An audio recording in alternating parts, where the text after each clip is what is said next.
Hey everyone. Tonight, we're entering a kitchen that doesn't smell like comfort anymore. It smells like something sharp and burning, like pride turning into ashes. I'm standing in the middle of the room. I tiled myself with fingers that cracked in the cold, listening to a voice I never thought I'd hear from the boy I raised. Don't argue with my wife in her house. His house, his wife, not mine anymore. You might not survive this one, because it's not a story about strangers or enemies. It's about family, the kind that betrays you when you least expect it.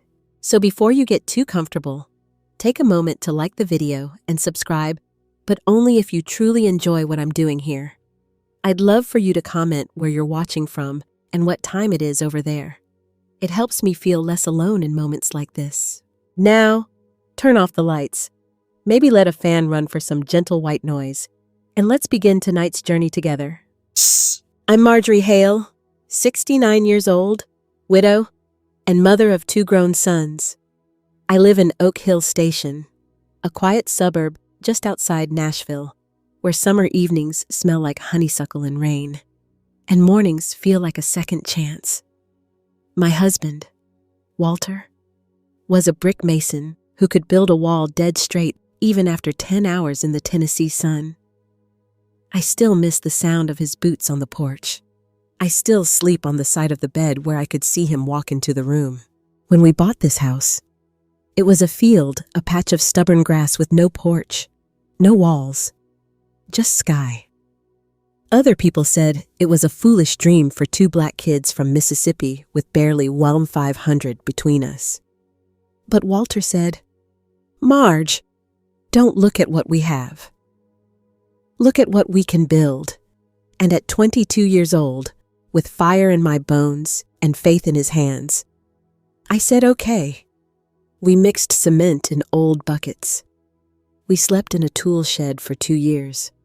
Swallowing cold beans from a can, saving every penny I made doing laundry for rich folks across town. This house isn't perfect. The floors creak when it's cold, and the porch boards never stay straight for long. But every brick has a memory. I can still feel Walter's laugh trapped in the corners of the living room. There's a dent on the stairway where my son Lucas dropped his tricycle at age 4. There's a faded yellow spot on the kitchen wall where I burned the wallpaper, making peach jam. This house was never just a house. It was our story. And that's why, when my oldest son Lucas walked into this kitchen and jabbed a finger at me as if I were a squatter, something inside me cracked so hard I swear the air shifted. Don't argue with my wife in her house. His wife, Kelsey, was standing by the refrigerator, arms folded, expression smug like she'd just won a prize, her hair perfect, her nails glittering under the light that used to shine on Walter's worn hands. She watched me like someone waiting for a dog to obey. I didn't argue, not because I couldn't, but because I understood in that moment some things don't deserve the dignity of a reply. My son didn't defend his mother. He defended someone who couldn't stand to see a woman older than her have an opinion. I looked at Lucas, my first child, the one I gave up store-bought dresses and warm meals for, and I saw nothing I recognized, just a stranger with my son's voice. Now, here's something they don't tell younger folks sometimes. Wisdom isn't in what you say, it's in what you leave unsaid. My grandmother used to tell me, the louder you talk, the less you've learned. I think about that often, especially now, because I didn't shout back. I didn't remind him whose name was on the deed. I didn't tell him about the nights I ate crackers so he could have the full school lunch. I didn't mention that the tile he was standing on was laid by my hands after Walter died, and I couldn't afford a worker. I didn't even cry. I simply stepped back, as if the ground under my shoes suddenly belonged to someone else. But it didn't. Oh no, it didn't. After they left that day with their shopping bags and opinions and borrowed authority, I walked into my bedroom, pulled out a folder from the bottom drawer, and placed the house deed on the kitchen table. There, in printed letters, owned solely by Marjorie L. Hale. That night, I called someone who's been in my life since long before Kelsey ever walked through that door, old Buddy Anderson. Walter's childhood friend. Now retired, but still handy enough to keep a screwdriver in his back pocket like it's part of his skeleton. "Buddy," I said, "I need every lock in this house changed." There was a pause. Then his slow, southern voice said, "You sure about that?" "Marge." "Yes," I replied. "I'm tired of letting people come in just because they think they're welcome." It took him less than 4 hours to come over with bags full of deadbolts. I stood by holding the flashlight, steady as steel, while he worked. Every click of metal sliding into place felt like stitching my heart back together. You ever notice how some sounds mark a new chapter in your life? The birth cry of a baby, the slam of a suitcase, the final sigh after a good cry. Those new locks, they sounded like my soul waking up. A quirky fact for you. In Tennessee, you can legally change every lock in your home without notice to residents as long as you are the sole owner. I read that the same afternoon. Funny how laws seem more comforting than people, sometimes. By the time the last lock clicked into place, the sun was low, painting the backyard in that honey gold color Walter used to say was God's way of making the world glow one last time before night. I sat at the table with a cup of tea, breathing in the steam like it was strength. And just like that, someone pounded on the door. I didn't move. I just stared at the new lock. Silence can feel like power when the world expects you to plead. They screamed. They cried. They begged. And I just sat there, listening to the clock tick like the heartbeat of a woman who finally stood up. Because sometimes a mother's silence isn't weakness, it's the beginning of consequences. They pounded on my door until the night got tired. Lucas started loud, almost furious. "Mom! Mom! You can't do this!" But the longer I stayed quiet, the shakier his voice got. Soon, the pounding turned into begging, and the begging into those horrible little whimpers you hear when a grown person realizes they no longer have control. Kelsey cried, too, but it wasn't the kind of crying that comes from heartbreak. No, hers had rhythm, like she wanted me to hear every syllable of her complaints. "This is our house, too. You can't lock us out like we're strangers." But the truth was, that's exactly what they'd become, strangers walking through memories like they owned them. The rain started around midnight. I still hadn't moved. I sat in the dark dining room, sipping cold chamomile tea from the mug Walter gave me on our 10th anniversary. It had a tiny chip on the rim, like a badge of honor for surviving life. I listened to the rain start tapping on the roof and felt something in my chest crack open, not from sadness, but from relief. The house was finally quiet again. You know, they say trauma ages you, but peace, real peace, it doesn't just stop time. It rewinds parts of your soul. And in that silence, with just the old clock ticking and the storm outside washing the world clean, I felt myself breathing deeper than I had in years. I slept in the guest room that night, not because I was afraid, but because I wanted to remember every second of the choice I'd made. I wanted the next morning to feel like a blank page, not another note in a tired song.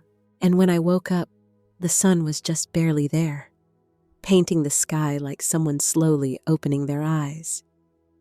I walked through the house barefoot. The floor was cool, still creaky in spots. I touched the new locks on the door and thought, I did this. I made it quiet. I made it safe. Later that morning, I called my younger son, David. He lives 2 towns over and checks on me every other weekend. He's gentle, thoughtful, the kind of son who would rather carry your grief than offer you empty advice. When I told him what happened, he went silent for a good while. Then he said, "Mom, I'm proud of you. I really am." I didn't know how much I needed to hear that until that moment. Respect. It's not something we should have to fight for with family. But if we do, it's worth every bruise. That afternoon, I walked into the garden, the same garden where I planted roses for every year I survived after Walter died. Where I buried the bits of broken pottery and old bottle caps he used to bring home from job sites and joke, "Treasure, Marge, just not the kind they sell in catalogs." But now, half the pots were sitting in the wrong place, under the porch where sun doesn't reach. Dry, thirsty, forgotten, just like I've been. I knelt down in dirt still wet from the rain, pressed my palm to the soil, and whispered, "I'm sorry I let it go this long." There's an old piece of wisdom I once laughed at when I was young. The garden will tell you who you are when the house forgets. At the time, I thought it was just poetic nonsense, but now I understood. A house can lose its warmth, but the garden remembers your hands. My quirky fact for today, roses actually bloom best when they're trimmed back hard. They look dead for weeks, but then they burst back even brighter. That's not just botany. That's life. That evening, I heard a knock, not sharp or angry, but soft, like a thought afraid to become a word. I looked through the curtains. It was David. He stood there with a bag of groceries and a small potted fern. "Housewarming gift," he said with a crooked smile. "Because I have a feeling this home just got truly reclaimed." I laughed quiet, shaky, but real. We ate dinner together. Real plates. Real food. Not just the silence and longing I'd been swallowing night after night while Lucas and Kelsey ate like royalty. "You know," David said as he dried the dishes, even though I told him not to, "people always think love is about how much you give, but sometimes it's about what you refuse to accept. There's a thought for you, a phrase people might debate in cafes or college dorms. Sometimes love is the boundary, not the sacrifice. I believe that now more than ever." That night, after he left, I sat on the porch where Walter used to fall asleep reading the paper. The sky was clear again, the stars just beginning to dust themselves across the dark. And my heart, oh, it was quiet. It was full, but not heavy. I wasn't celebrating. I wasn't grieving. I was beginning, because you can lose a house in many ways. To a fire, to a flood, to money. But the most painful way to lose it is to stay living in it long after it stops feeling like home. That's the night I promised myself never again. In the quiet days that followed, something strange happened. The house didn't feel empty. It felt finally mine again. I started opening the curtains in the morning like I used to, letting the soft Tennessee light spill across the kitchen tiles. I brewed coffee slowly, like it was a ceremony, not a habit. I walked barefoot across the living room just to feel the wood under my skin. I didn't realize how much of myself I had been shrinking, how small and quiet I had become, until the house echoed with nothing but my own voice again. I spent that first afternoon alone in the garden. I pulled the roses out from under the porch shade, one pot at a time, cradling each one like the memory it held. Did you know that roses, when they're deprived of sunlight, don't just wither instantly? They wait, absorbing whatever little warmth they can get, stretching for even the direction where light should be. I read that long ago. Turns out, that's a lot like people, too. We don't break at the first blow we bend, bit by bit, until one day we forget how to stand. Walter always said, "The world won't remember how tired you were. Marge, it'll remember what you left standing." I never thought those words would apply to more than his long days building roads or mending bricks in 100-degree heat. But now I saw it wasn't just about the physical house we built. It was about keeping dignity upright when the world tried to tear it down. That night, I found one of Walter's old work shirts tucked in the back of the closet, the one with the stitched name tag faded almost to a blur. I didn't cry. I just held the sleeve and breathed in whatever memory was left in the fabric. And I thought not for the first time that I was still building something here. Not walls, not floors, but something harder, a voice. You want an academically debatable phrase? Try this one. People don't change, they get revealed. I've seen folks argue that for hours. Some say it's pessimistic. Others say it explains everything. Me, I think both can be true, depending on how much damage has already been done. Because the truth is, Kelsey didn't become unbearable overnight. It wasn't the new curtains, or the way she rearranged my furniture, or even how she called my cooking outdated. It was the creeping quiet of disrespect, the small snubs she buried in sugary voices, the way she poked at tradition like it was something shameful. I remember the day she took down the wedding photo of me and Walter from the living room wall and put up a silver-framed shot of her and Lucas instead. Her voice was light, previewing a justification she'd already prepared. It just, feels fresher this way. Mom. I said nothing. I swallowed 1,000 words and told myself it was just decor. But every time I walked past that wall after, I felt like a ghost haunting my own story. I wasn't angry. Not yet. Just quiet. And I think that's how they got used to mistaking my silence for surrender. 3 days after the lock incident, someone knocked again. Not Lucas. Not Kelsey. A woman in a red coat holding a clipboard. "Are you Mrs. Marjorie Hale?" she asked. "Yes, ma'am. I'm here about an inquiry filed regarding resident eviction, something about illegal lock changes." I swear, I felt the air chill around me. I offered her a chair and poured her coffee before I even asked who made that claim. Turns out it was Lucas and Kelsey. They'd filed a complaint, saying I kicked them out of their home. I pulled out the deed from the folder, laid it right in front of her like a queen laying down a hand of aces. She read it. Twice. Then she looked up and smiled. "Oh, then this is simple," she said. "You're the legal owner.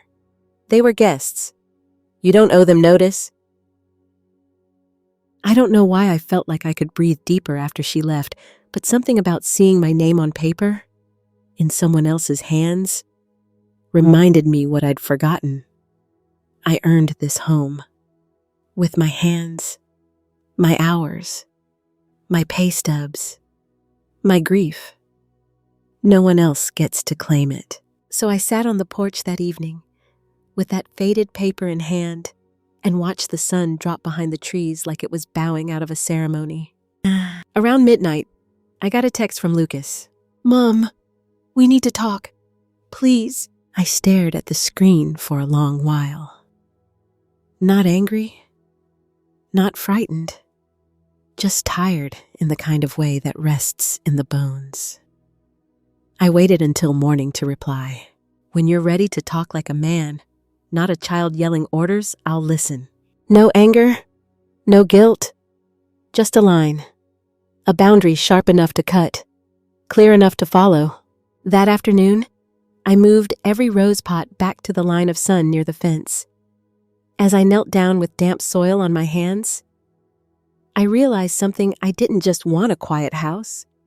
I wanted a rightful house. A place where silence wasn't fear, but peace. And so I wrote in my journal that night, the one I only ever write in when something in my life has turned like a hinge. I won't beg for respect again. I already earned it. New lock, new air, new certainty.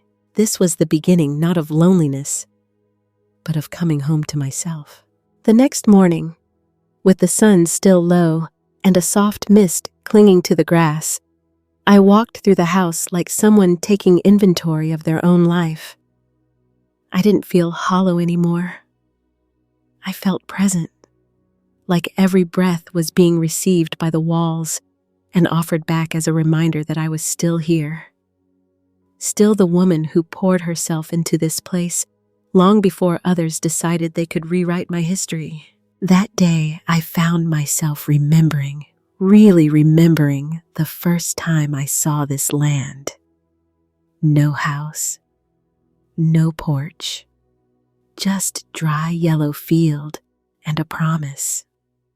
Walter pointed out the view just past the tree line. You see that sunrise? That'll be the first thing we wake up to. Every day. And he meant it, too. Even when we lived in that drafty rented shed for 2 years, he'd walk the land every morning before going to work. Like he was already tending to a home that didn't exist yet. You can't buy that kind of commitment. You earn it with sweat, debt, and dishes washed at 11 p.m. on numb feet. I met Walter when I was 19, working part-time as a laundry aide at a nursing facility in Franklin. He was always covered in red clay dust, always humming some blues tune that didn't have words you could repeat in polite company. His mama used to say, "Boy, you've got hands that can build and a heart that can't quit." Turns out, she was right. I was drawn to both strong hands and soft eyes.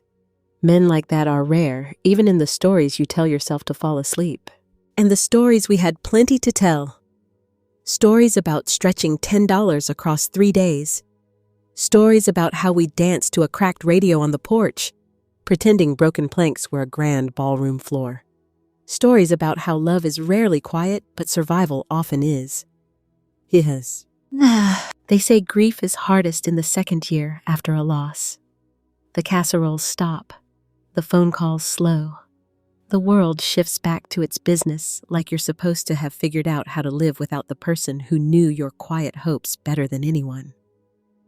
And some part of you does learn slowly that grief isn't something you heal from. It's something you absorb, like water into soil. You don't forget it. You just grow around it. I think my sons never understood that. They thought because I didn't cry every day, I was fine. But Walter didn't just leave an empty side of the bed, he left me in the middle of unfinished life. Bills, repairs. 2 boys who didn't understand why their daddy never walked back through the door. Lucas was 15 when his father died. He came home from school that afternoon with his backpack halfway unzipped, a math paper crumpled inside. When I told him, he froze. His jaw clenched, and he didn't speak for almost an hour. Then he walked into the garage, shut the door, and I heard something crash. When he finally came out, his shirt sleeve was torn. He just said, "I'll fix it. I'll build what he didn't get to finish." At that moment, I saw a boy trying to be a man he wasn't ready to be. Later in life, I think he mistook that old pain for a kind of entitlement, a feeling that the world owed him because he lost something too early. But that's where my mistake was. I tried to fill the hole by saying yes when I should have said no. You know what the most expensive words a mother can say are? "That's okay. Honey, don't worry about it. I've paid in dignity, tears, and eroded boundaries for saying that too many times."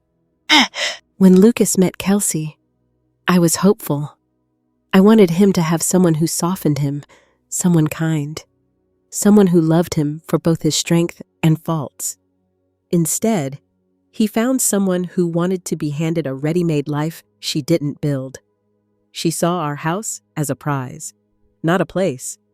She walked in with designer bags and glossy nails and looked around like she was touring a rental that didn't meet her aesthetic. I'll never forget the first thing she said when I invited her to try the peach cobbler I made. "Oh, no thank you. I don't really do heavy desserts." It wasn't the words, it was the tone. Like the offering itself was beneath her. Walter used to say, "You can always spot the hungry ones. They eat slow, they savor every bite. Not the ones who judge the meal they've never been empty a day in their lives." Maybe that should have been my first warning. But I told myself then what many elderly folks tell themselves now. Don't rock the boat. Let the young people feel like they're in control. It'll pass. But disrespect doesn't pass. It grows like mildew in the corner of a room you stop entering. A quirky fact for part of my past, Walter and I used to write our grocery list on the back of old church bulletins and hang them on the fridge with a magnet made from a broken keychain. We didn't throw things out if we could reuse them, not because we were cheap, but because we understood value wasn't in the shine. It was in the story. Kelsey, on the other hand, she threw out my mother's cast iron skillet because it smelled like grease history. I'm not kidding. I nearly passed out when I saw the empty space where it used to hang. Funny thing is, you can buy new skillets, you can replace curtains, you can change furniture and paint colors and cabinet doors, but you can't replace history. Not the kind made with hands. Not the kind that holds your name when everyone else treats it like a sticky note. Academics say that attachment to objects can represent emotional trauma or nostalgia. I say those academics must not have grown up poor, because when you've had to fight for every plate, every blanket, every nail in a wall, the object becomes more than a thing. It becomes proof that you didn't give up. I never told Lucas this, but the year he got into college, I sold my last good sewing machine to pay his textbooks. He never asked where the money came from. Just smiled and said thanks like I'd always have a way. Well, I did, until it ran out, and I was running on pride alone. I was the woman who helped raise him, who sacrificed so he could climb, but somewhere along the way, he decided being higher meant looking down. That was the day I learned something I wish I'd known sooner. You can love someone so much that you erase yourself, and they'll still ask for more. The house feels lighter now. Not in things, but in spirit. I'm not waiting for footsteps anymore. I'm not pausing before I enter a room to see who's changed it again. I'm not swallowing my voice just to keep peace that doesn't exist anyway. Maybe that's what healing really is. Not forgiveness, not forgetting, but reclaiming the right to stand in your own home without bracing for impacts. So I put Walter's photo back on the mantle. I touched the frame and whispered, "I kept your promise. Love, no one took this place from me. Not really." And I believed it not like a hope, but like a truth. The house was finally breathing again, but something inside me wasn't. Not fully. Not yet. The kind of silence that fills a home after conflict isn't peace, not at first. It's like that moment after a storm breaks, when everything is still dripping and the air smells like metal and wet leaves. You're relieved the worst is over, but you're still waiting to see what's left standing. And that's when it happened, my birthday. It was a Thursday. The sun was out. The sky, a quiet kind of blue that looked like it was holding back tears. I woke up early, made myself a cup of cinnamon tea, and sat by the kitchen window just watching the birds hop along the fence. I wasn't expecting a party. I wasn't even expecting a gift. But I was expecting something. A text. A call. A voice saying, "Happy birthday, Mom." Hours passed. Nothing, not from Lucas. Not from Kelsey. Just the ticking of the old wall clock and a silence that was colder than loneliness. I thought maybe they forgot. Maybe they were busy. Maybe they were waiting until dinner. I tried to shrug it off, pretend it didn't hurt. But you can't pretend something like that away. Not when you carried someone 9 months inside you and 30 years outside. David called. Of course. My younger boy never forgets. He brought flowers and lunch, and we talked for a while about nothing and everything.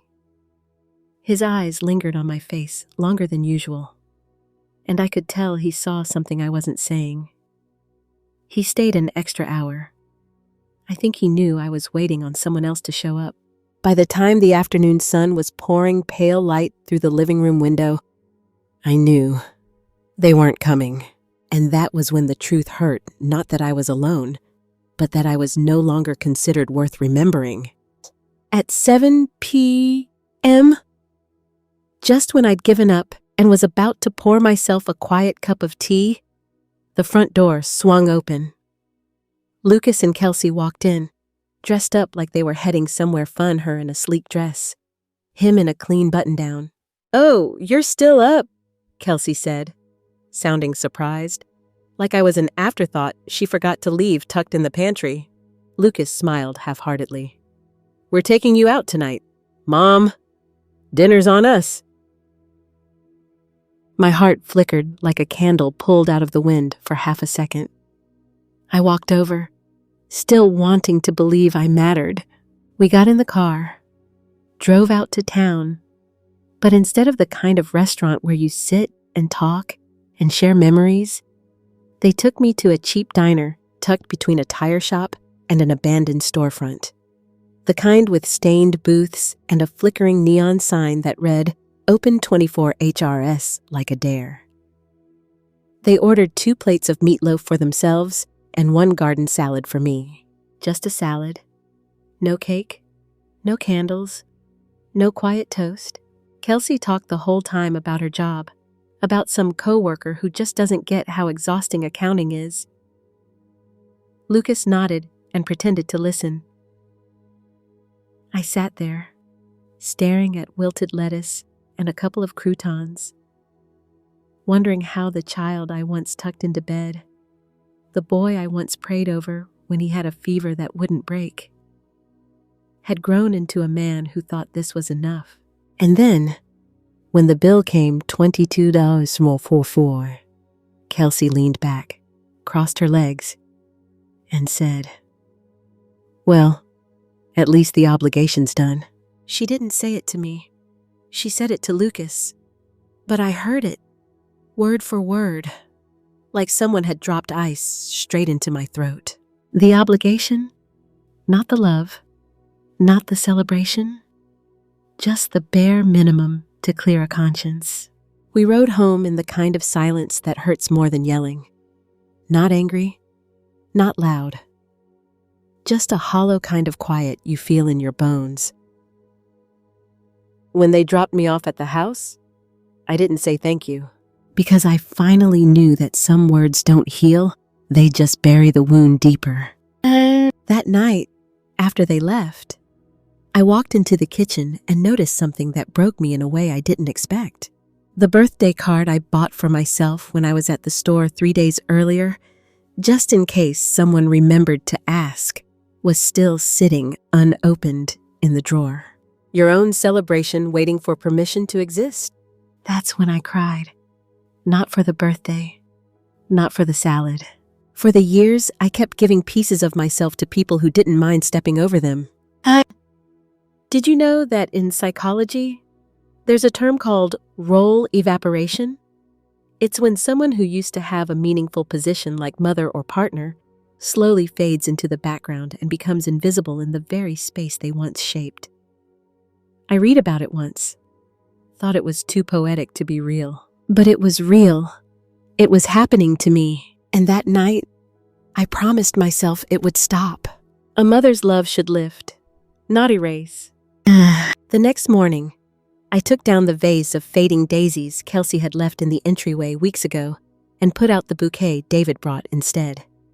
Pink lilies, still fragrant, still alive. A small act, but one that said, not everything old must be removed to make room for the new. Sometimes the old was the foundation to begin with. A quirky, offbeat fact, lilies are often associated with funerals, but in Victorian flower language, they meant the restored soul. I always loved that. Restored. Maybe that's what I was trying to do, not get revenge, not hold on to control, but restore the soul of a house that had been silenced. Maybe restore my own, too. So I sat in my favorite chair, opened the journal Walter gave me, and wrote a line I needed to see on paper. I'm not waiting to be remembered. I am choosing to be seen. And for the first time in a long time, the pen didn't shake in my hand. The air felt heavier the morning after that hollow birthday dinner. Not because something terrible had happened, but because something true had finally revealed itself. Truth has weight, quiet weight.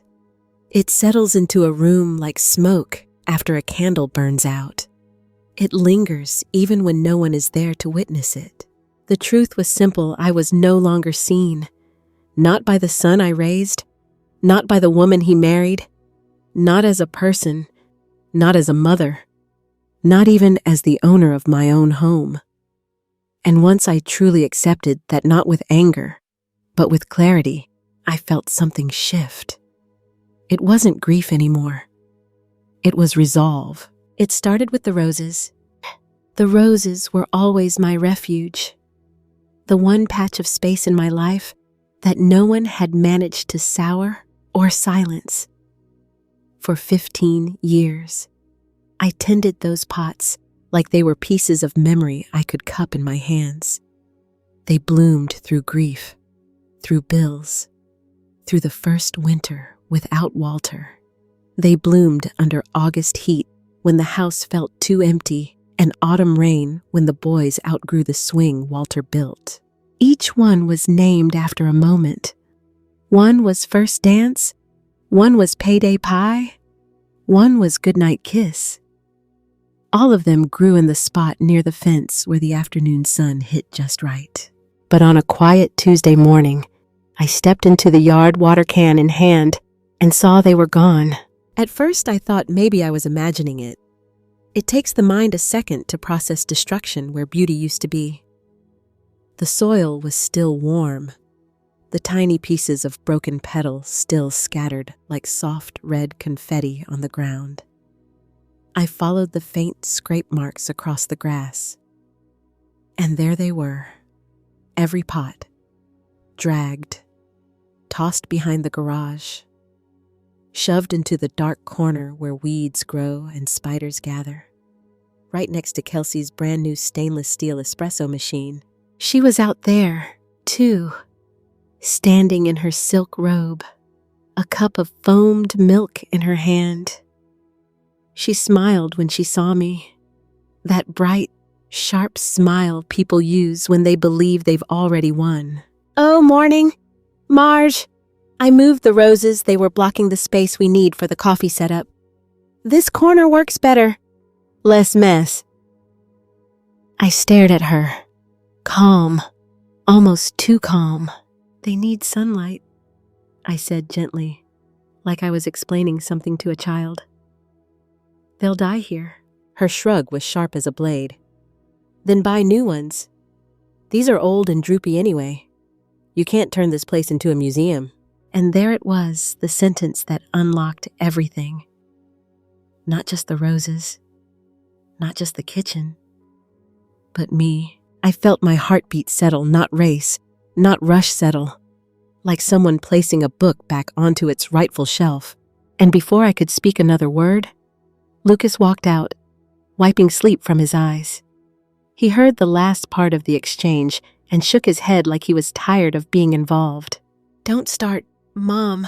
She's just trying to help." I turned to him, slowly, gracefully. Years of love still in my bones. "Help," I repeated, quiet, not asking. He didn't hear the question buried in that word. He didn't hear years of sacrifice woven in. He didn't hear the echo of a promise made by a 6-year-old boy in a paper hat. "I'll build you a big kitchen one day." "Mommy," he only heard himself. "Just let her decorate. Okay, this house is ours now." And then he said it, the sentence that cut deeper than betrayal. Not a scream, just a sharp, indifferent truth thrown like a stone. "Don't argue with my wife and her house." His wife, her house. That's when I knew the roses weren't the only thing dying. Did you know that most roses, even when moved violently, will still try to live for days? It's a strange kind of hope they hold on until the last drop of soil fades from their roots. That's when they wilt. That's when they collapse. Not because they were weak, but because the world they were built to live in was taken from them. Same thing happens to people. That day, I realized I was done being moved into corners. I didn't raise a son to be cruel, but I also didn't raise one to be spineless. So here's a phrase for the scholars. Sometimes silence is not surrender, it's strategy. And that morning I didn't argue. I didn't cry. I didn't shout. I looked at Lucas, really looked at him, like someone taking a final photograph before the person disappears. Then I turned around, walked into my bedroom, opened the bottom drawer, and there it was, the deed, my name, my right. And that moment became the hinge in my life. The one decision that didn't come from pain, but from power. The day I decided I wouldn't die inside my own home. That night, I called the locksmith. Not because I was angry, but because I was done. The locksmith arrived just after sunset. His name was Ernie, a wood-boned man in his early 60s who smelled like motor oil and wintergreen gum. I'd known him for years. He used to help Walter repair the old shed out back, before arthritis took more from him than he deserved. When I called earlier that afternoon, he didn't ask questions, not really. Just said, "On my way. Marge, you don't have to explain a thing." We didn't talk much at first. He worked in steady clinks and turns, metal scraping metal as the deadbolts surrendered one by one. I held the flashlight for him, the beam shaking slightly in my hand, not from fear, but from adrenaline. The kind you get right before you step into a version of yourself that no longer apologizes. "You okay?" he finally asked, not looking up. "I'm better than okay," I said. "I'm awake." He nodded, like he'd heard that before from someone on the edge of changing their life. It took him less than an hour to change every lock in the house front door, back door, garage entry, tool shed, and even the old sliding door to the garden that always stuck in the winter. "You want me to leave a spare set for your son?" he asked gently. I didn't even hesitate. "No." He paused, looked up at me, worry and respect battling just behind his eyes. "You sure?" "I am." When he finished, he placed the new set of keys in my hand, cold metal, sharp edges, but somehow warm as memory. I tightened my fingers around them and felt something inside me align. A small, private click, the kind locks make when they find home. "You know," Ernie said, wiping his hands on a rag. "People think locks are just about keeping others out. Sometimes it's about keeping yourself in the version of you that deserves safety." I didn't say anything, but I knew he was right.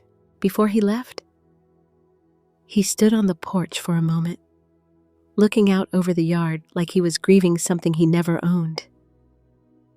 Then he said, "Your husband. He'd be proud. I don't think he ever meant for you to carry everything alone."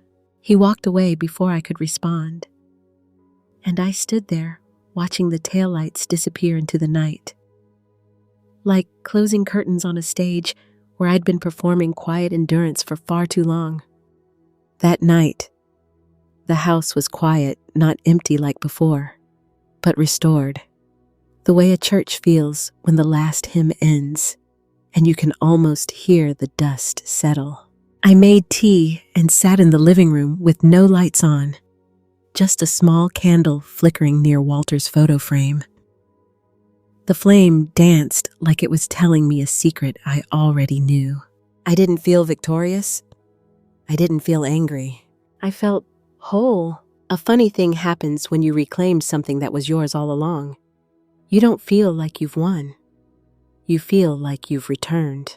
I took my time moving through the house, brushing my fingers across the surfaces like I was reintroducing myself. The wood grain of the table, the smooth ceramic tiles I laid 2 summers after Walter died, the patched arm of the couch where Lucas fell asleep during a fever when he was 11. People think memories live in the mind, but grief shows you they live in objects too. The roses outside, they weren't just flowers, they were roots, and I was taking them back. It wasn't long before they came. At 12:17 a.m., to be exact. Headlights cut across the yard like impatient fingers. Doors slammed. Footsteps scrambled. Then, bang! Bang! Bang! Mom, open the door. Lucas's voice. Loud, but frayed. I stayed seated, didn't even turn my head. Mom? What the hell did you do? You can't just lock us out. The pounding turned frantic. Kelsey's voice joined in sharp, brittle, breaking. This is ridiculous. We live here too. We have rights. Funny thing about rights, they mean just as little in a person's mouth as they do on paper unless there's respect behind them. No one shouted when they were changing my house. No one asked when they removed family photos. No one begged when they took my kitchen and filled it with store-bought meals and brand new blenders. No one cried when I became the extra plate at a table I once built.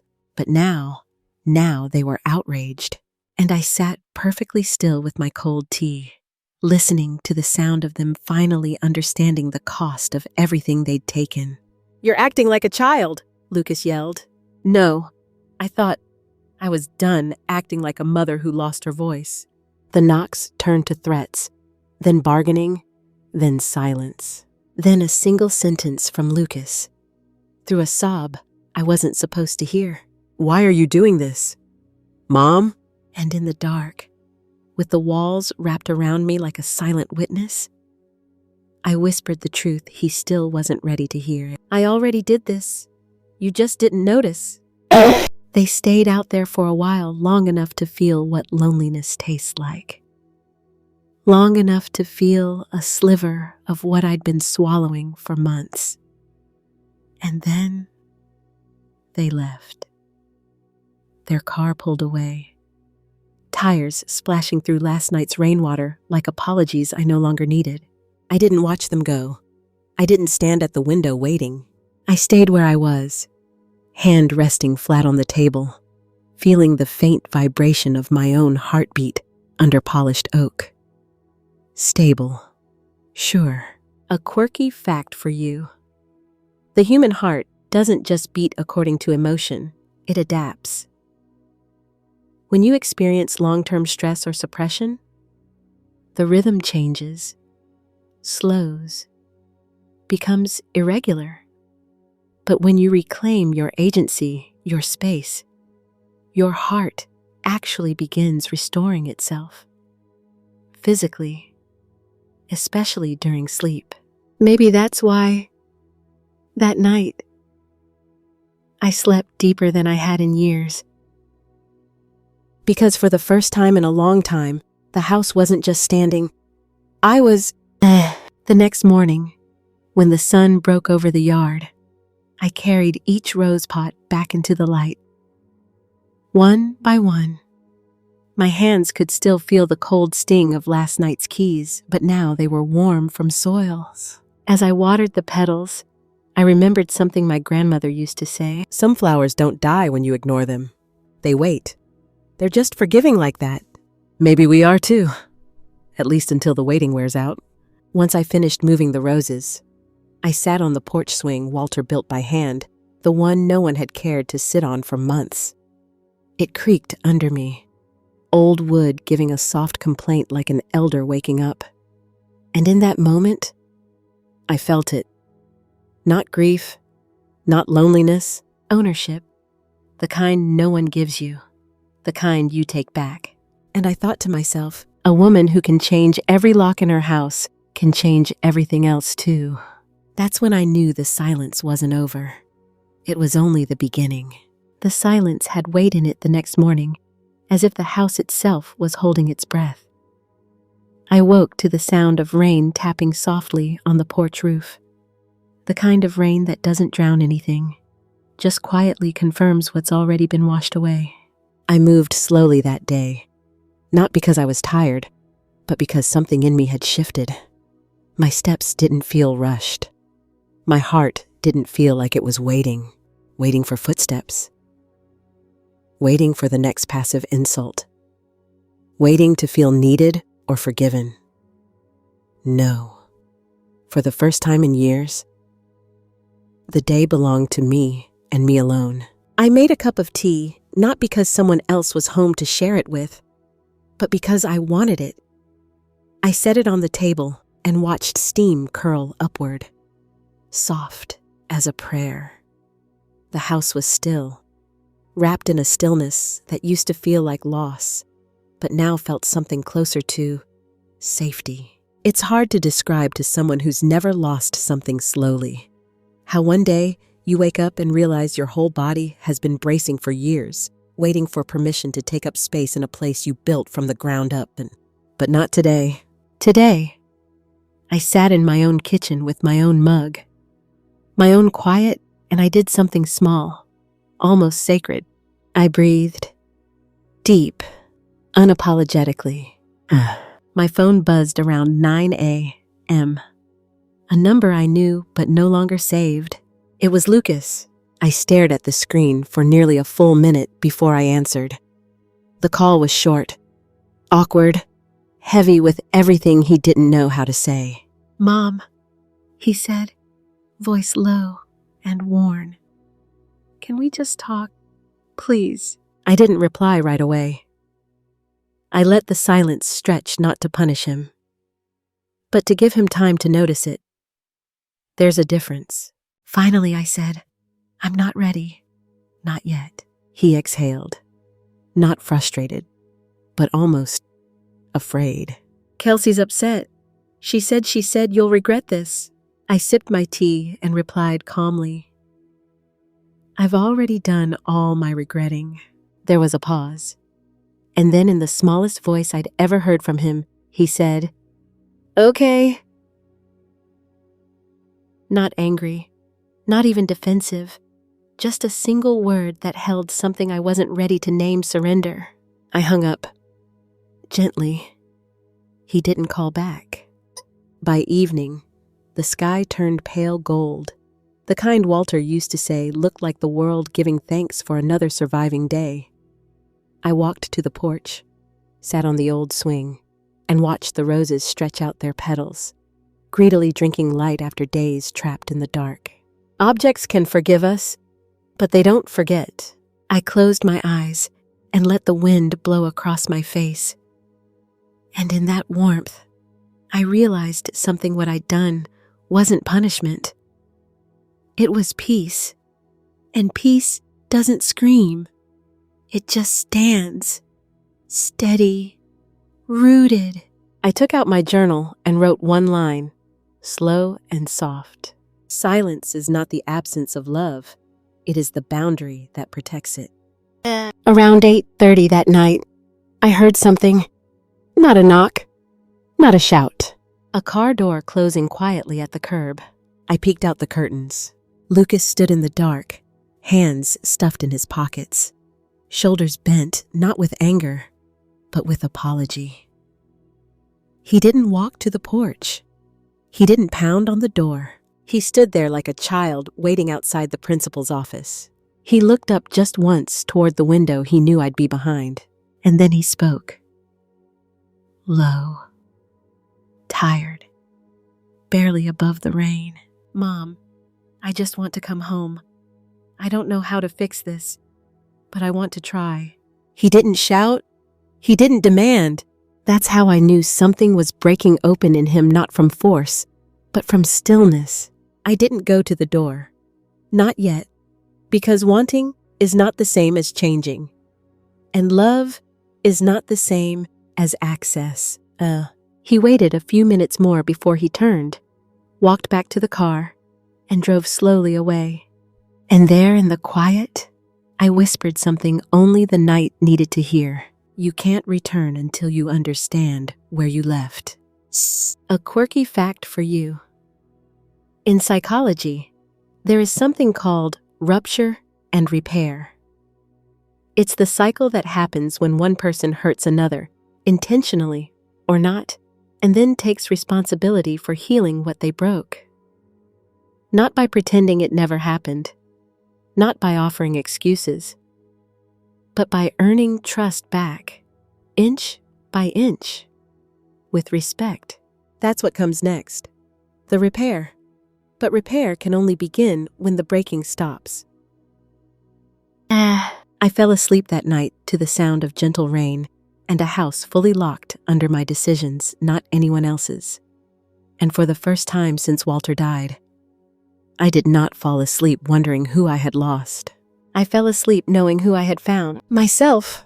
The next morning, I woke before the sun. Not because of anxiety or habit, but because something inside me was finally quiet enough to let the day in, instead of bracing against it. I sat on the edge of the bed and felt my feet find the floor steady, warm, familiar. I stood, stretched, and opened the curtains to a soft Tennessee dawn, glowing like a promise just beginning to make sense. There was no knock, no shouting, no footsteps in the hallway that didn't belong to me, just the soft hum of the fridge downstairs and the delicate rustle of wind against the windows, almost as if the house itself was exhaling. I had forgotten how calming peace could be when it doesn't need an audience. I took a long shower, the kind where the water isn't just washing your skin, it's rinsing off old versions of yourself. Afterward, I made oatmeal with honey and sliced peaches, not because someone else would or wouldn't eat it, but because I wanted to taste something warm and sweet without apology. That's the thing, people forget nourishing yourself isn't indulgent, it's survival. I was halfway through my bowl when the phone buzzed again. Same number, same name. Lucas? I let it ring. Not to hurt him, but because I finally understood love without respect is just hunger, the kind that eats at you until there's nothing left but emptiness. Around noon, I stepped outside to water the roses. They hadn't bloomed yet, but the stems were lively, strong, and alert, like little soldiers preparing for a new season. I ran my fingers along one of the leaves and smiled. You made it, I whispered.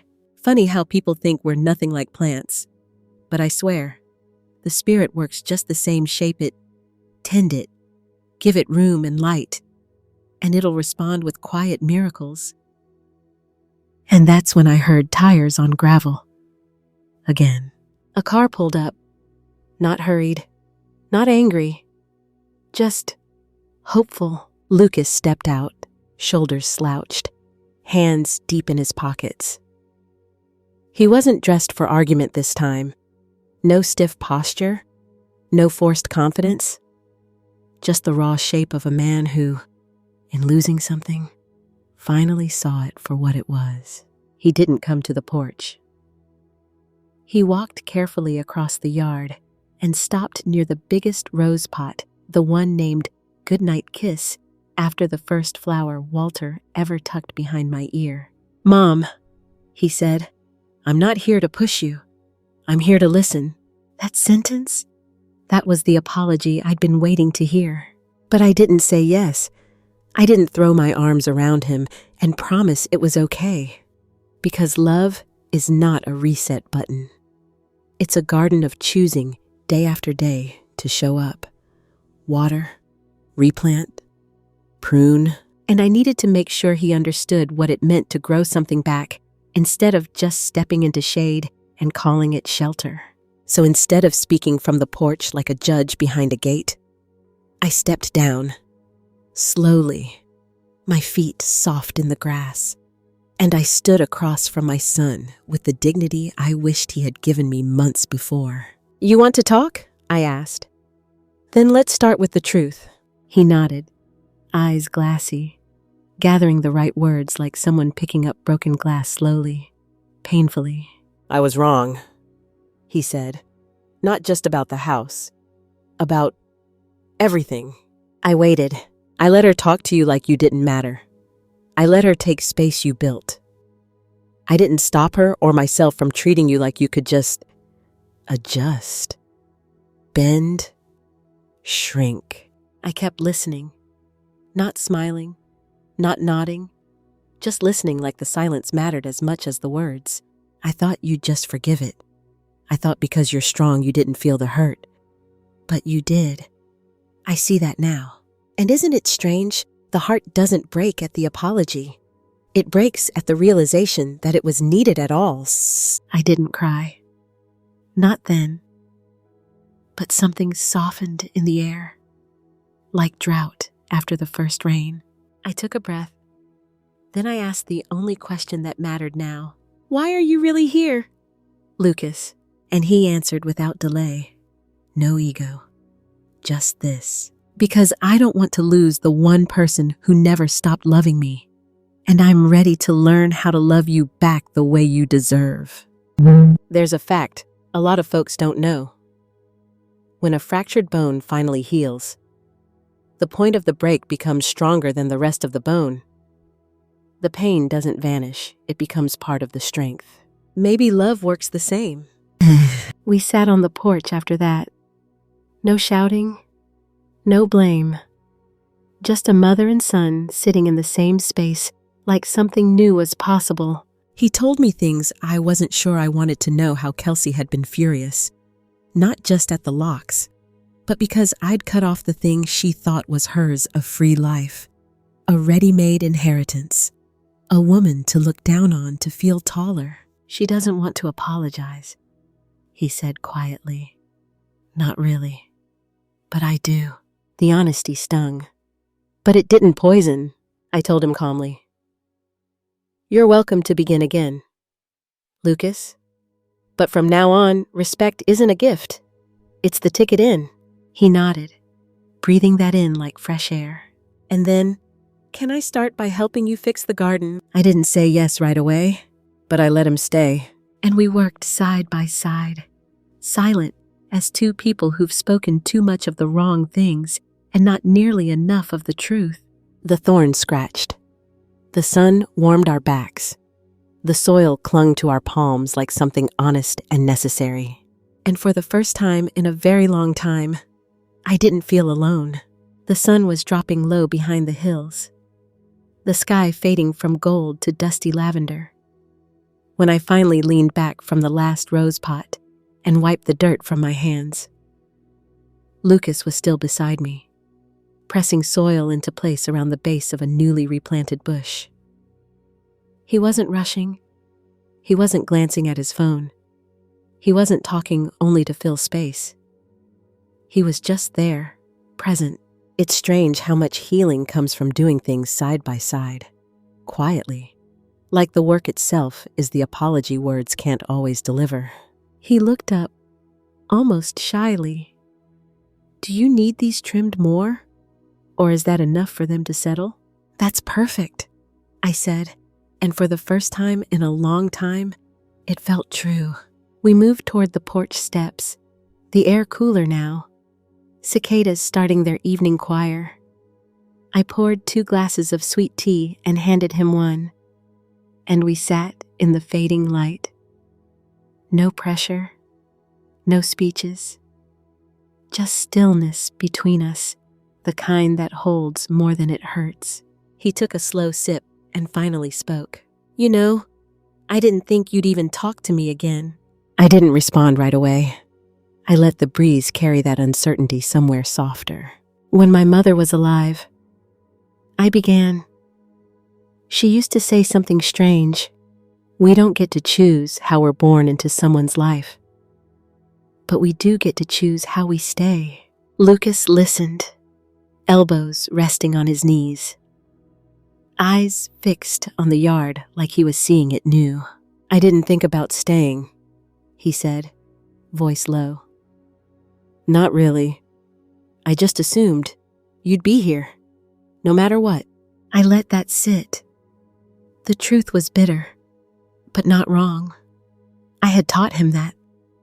I had let him believe I would always make room for him, even when he'd long forgotten how to make room for me. You're older now, I said softly. Old enough to know love isn't automatic, especially when you stop treating it with care. He nodded, eyes damp but steady. I want to be here again, he said. Not just to visit, to belong. But I won't just show up unless it's right, unless I've earned both sides of the welcome. That was the moment I saw the man I had raised. Not the one who hurt me. Not the one who opened the door for someone else to erase my life from my own home. But the one Calvin and I hoped he'd become. And maybe that's what grace really is, not ignoring the pain, but seeing beyond it, like a window scratched, but still letting in the light. He glanced toward the driveway then, where an unfamiliar car sat parked. He'd chosen not to arrive in the one he shared with his wife. I knew that meant something.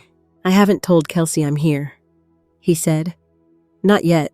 She wouldn't like it. She thinks, well, she still thinks you're the one who started all this. I turned my head sharply. But you don't think that anymore. He shook his head. No, I think I didn't see what was happening.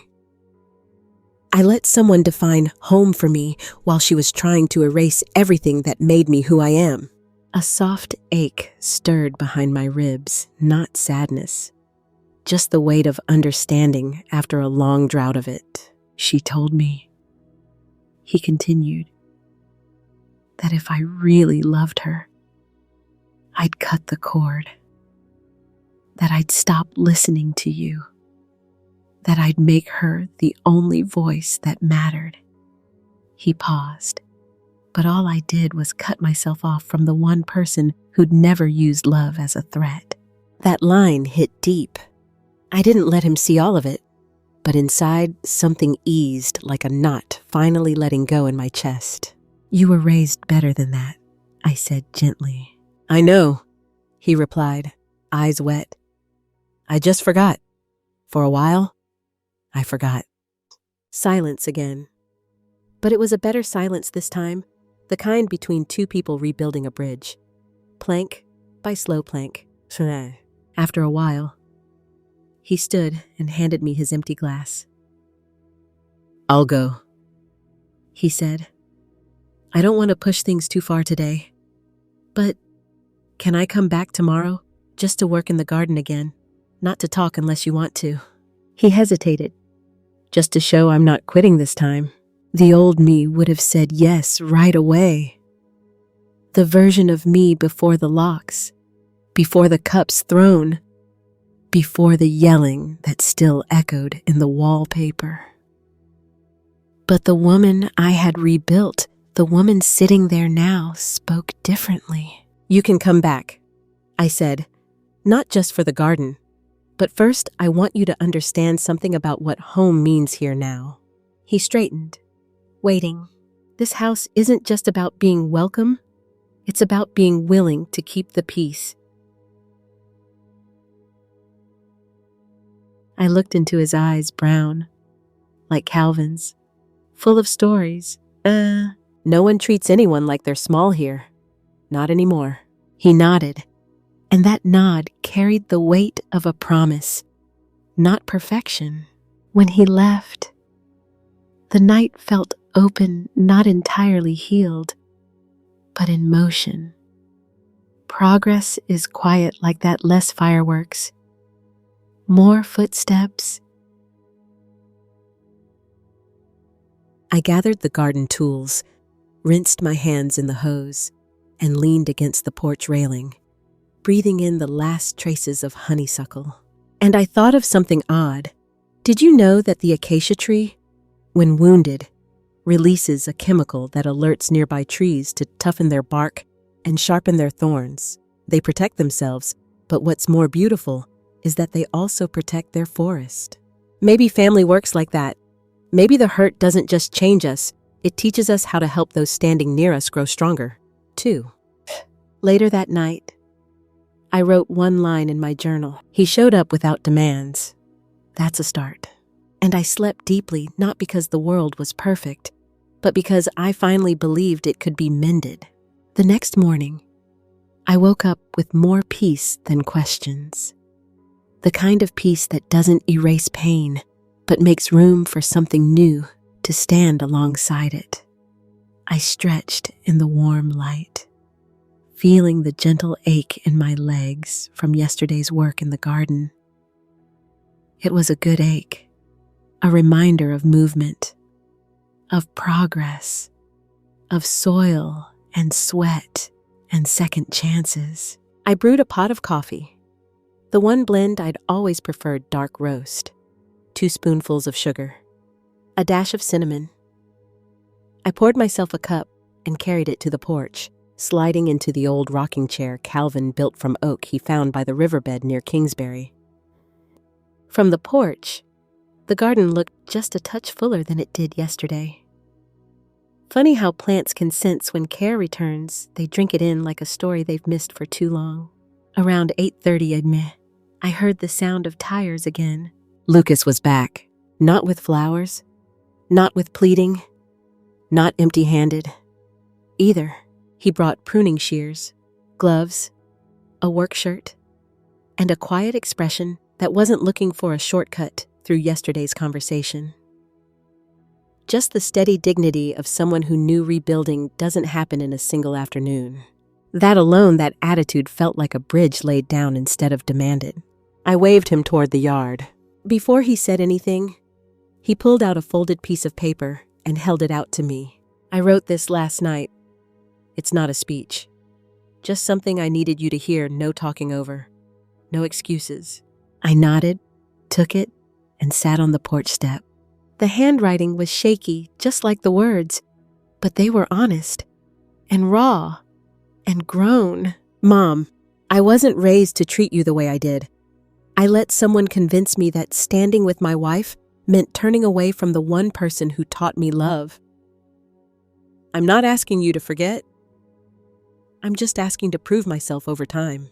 I blinked, twice. There's something devastating in seeing your child try to stitch together the very dignity they once shattered. I folded the paper, set it on the porch railing, and cleared my throat. I told you before, Lucas, respect is the ticket in.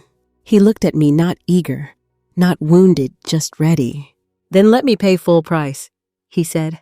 And that's when I saw the thread of truth in him, the one that hadn't snapped after all, just gotten tangled in the wrong hands. We worked in the garden side by side again. And every so often, we'd say something small, not big speeches. Just memories. The kind of stories that used to fill the house before it became a quiet echo of strangers' voices. I used to sit right there, he said, nodding to the back steps. Dad would hand me his hammer and let me help.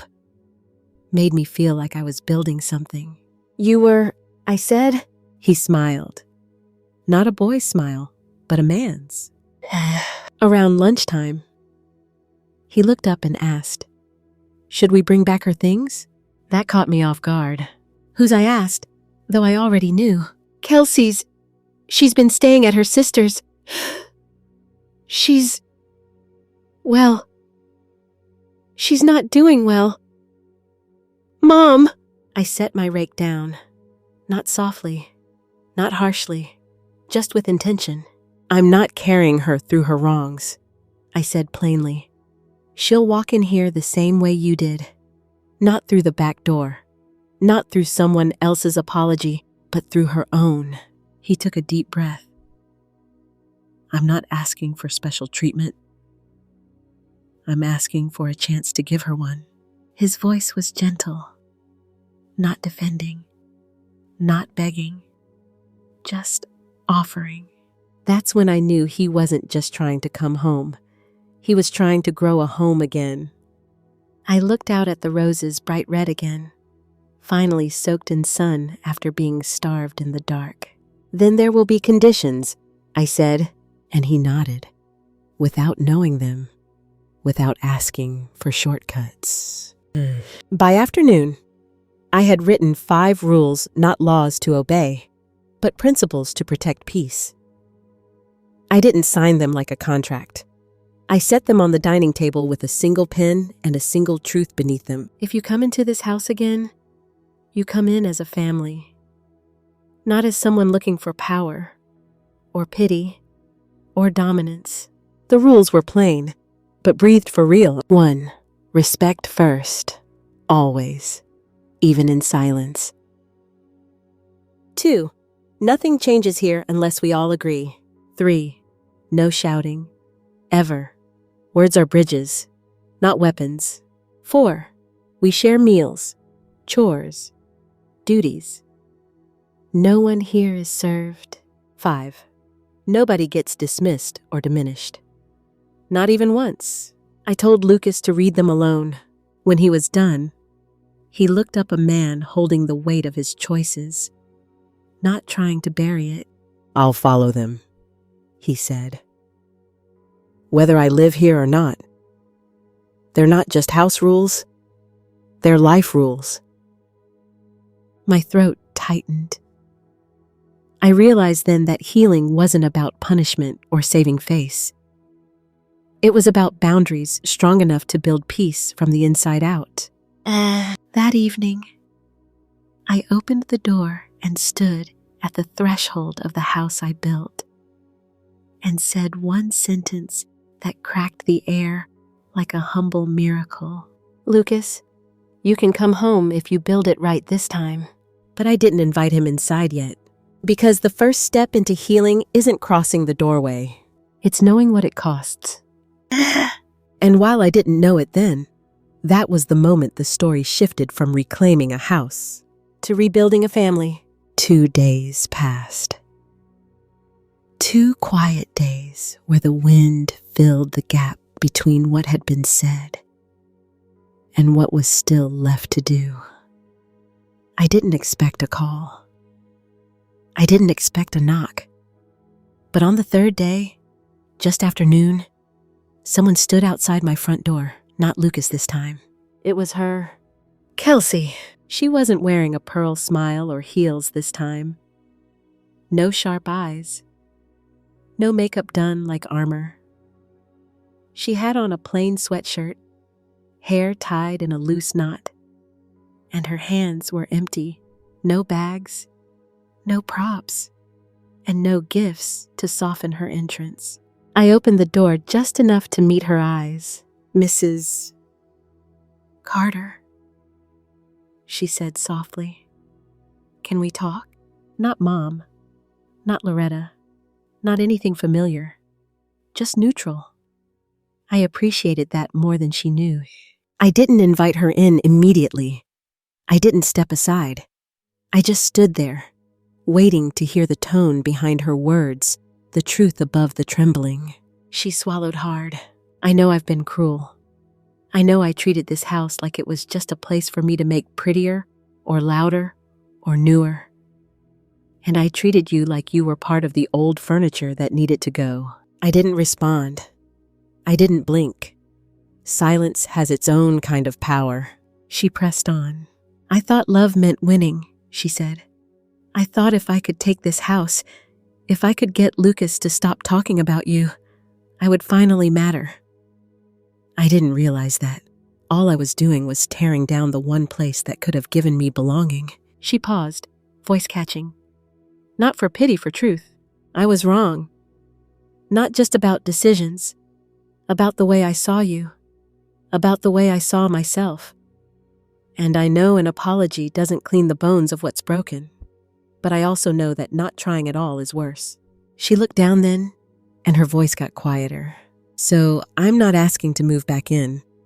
or to get anything back. I just want to say I'm sorry before I go. I don't want to leave Tennessee with you thinking I hated you." There it was. The moment between past and future, suspended by one woman finally telling the truth without asking for anything in return. I breathed in slowly, letting the air settle the space between us.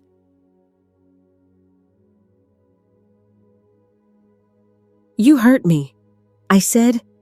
I didn't sugarcoat. "And you hurt Lucas, too. You put a wedge where no wedge was asked for. You tried to erase what you didn't build." She nodded.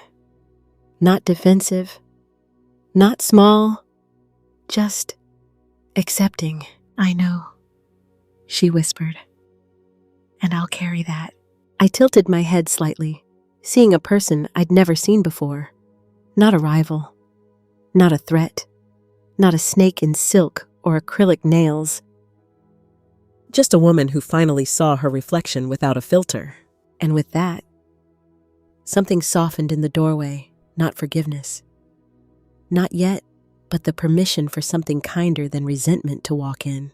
"You can come inside," I said finally. "Not to stay, but to sit and to talk." She looked up slowly. "Thank you." We sat across from each other on living room chairs that had once held only distance. I poured tea into the same cups she once said looked too old-fashioned. Now she held hers like a blessing, both hands around the warm porcelain. She didn't talk much. I didn't either. Sometimes it's not the length of the conversation that matters. It's the honesty you can feel in it. She asked if she could help tend the roses one day. Not now, not today, but in time. I told her it wasn't the roses that needed tending. It was her own roots. She smiled softly and nodded. "I'll start with mine," she said. Before she left, she stood in the doorway, hands twisted together like she wasn't sure what to do with them. "I don't expect you to want me here again," she said, voice clear but humbled. "But I want you to know, I don't plan to hurt your son anymore or make him choose sides. I'm going to work on being the kind of person who builds, not the kind that claims." Then she added something I never expected. "And if someday, even years from now, you think I'm worth knowing again, I hope you'll let me show you who I'm becoming." And that was the first thing she ever said to me that wasn't about control, but about grace. She left quietly, and this time, that quiet didn't feel like war. It felt like space. Space she needed to grow. Space I needed to breathe. That night, Lucas came back. Not to ask, not to beg, but to update me. "She's going back to stay with her parents for now," he said. Said she needs to fix things from the inside first. "That's a good start," I said. "You don't build a life on top of a broken foundation." He nodded, thinking deeply. I watched him, the man he was becoming, not the boy I had hurt and been hurt by. "I'm staying here," he said. "Not next door. Not for a few days. I'm coming home, but only if I earn my way into the peace you've built." I smiled, feeling something settle, like a long, unanswered chord finally coming into tune.